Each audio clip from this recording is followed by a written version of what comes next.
यहीं पर शिक्षा मंत्री धर्मेंद्र प्रधान के इस्तीफे और जंतर मंतर आंदोलन की सफलता पर छात्रों ने जश्न मनाया।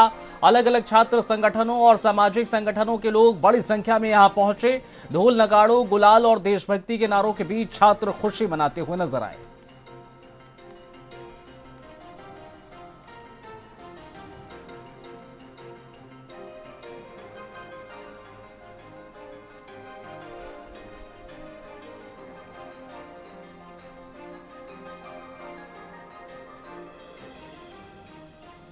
जंतर मंतर में चले कई दिनों के आंदोलन के बाद जब धर्मेंद्र प्रधान ने इस्तीफा दिया, उसके बाद देश भर में जो तमाम आंदोलनरत छात्र थे वो खुशी जाहिर कर रहे। आज लखनऊ के 1090 चौराहे पर बड़ी संख्या में छात्र और कई संगठन के लोग पहुंचे हैं।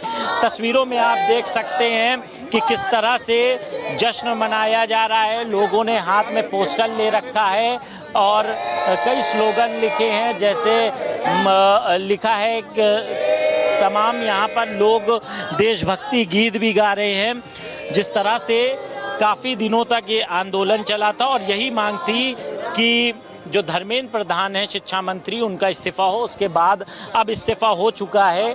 तमाम लोग हैं, उनसे हम बात भी करने की कोशिश करेंगे। पहले तो आप तस्वीरों में देख सकते हैं कि हाथों में तिरंगा है। हम लोगों को बहुत दिनों से इंतजार था इस दिन का कि धर्मेंद्र प्रधान, इतना दिन हो चुके हैं, इन बच्चों के साथ इतना अन्याय हो चुका है और उसके बावजूद भी वो इसके लिए राजी नहीं हो रहे थे। उसके बावजूद सोनम वांगचुक ने इतने दिन का प्रोटेस्ट किया, उन्हीं ने अपनी भूख हड़ताल जारी रखी और उसके बाद भी वो संज्ञान नहीं ले रहे थे। लेकिन इसके बाद प्रोटेस्ट खत्म नहीं किया गया कि जब तक धर्मेंद्र प्रधान का इस्तीफा नहीं हो जाएगा हम यहाँ से नहीं हटेंगे। इतने दिनों की तपस्या के बाद बच्चों को उनकी वो हक की लड़ाई जो उन्होंने जीती है, तो इसका मतलब यही है कि अब जश्न का वक्त तो है ही है कि कम से कम एक चीज पे बच्चों ने जिस पे सोच रखा था कि हाँ ये करवाना है, वो करवा के माने। तो क्या लगता है ये जो जीत है सोशल मीडिया के जरिए, ये पूरी जो इस्तीफा हुआ तमाम चीज़ मेजरली उसने इंस्टाग्राम ने तो बहुत बड़ा रोल निभाया इस सब चीज़ों में। उससे ही हम लोग को न्यूज़ पता चल रही थी। मुझे भी इंस्टाग्राम के थ्रू ही न्यूज़ पता चली है and I am very happy to join this celebration and all. But I think कि अगर सोशल मीडिया भी नहीं होता तब भी ये मूवमेंट और आगे बढ़ता। देखिए, एक सबसे बड़ी खुशी तो इस बात की कि वर्तमान पीढ़ी ने ये जो लड़ाई लड़ी है उनको सलाम करते हैं।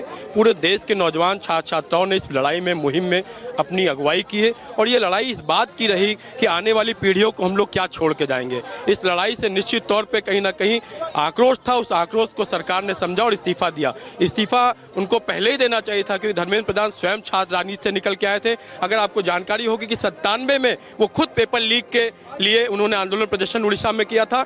अगर उनकी इतनी बड़ी जिम्मेदारी थी, जो चीज़ उन्होंने भुगता था उसी को फिर से नौजवानों को भुगतने के ना पड़ा, उनको पहले इस्तीफा दे देना चाहिए था। तो नए शिक्षा मंत्री जो बने हैं उनकी भी अकाउंटेबिलिटी टेस्ट होगा और जब वो उस टेस्ट में पास होंगे, अब वो हमें पास नहीं करेंगे, हम उन्हें जब पास करेंगे तब वो आगे बढ़ेंगे, नहीं तो उनको भी इस्तीफा देके फिर अगला आएगा।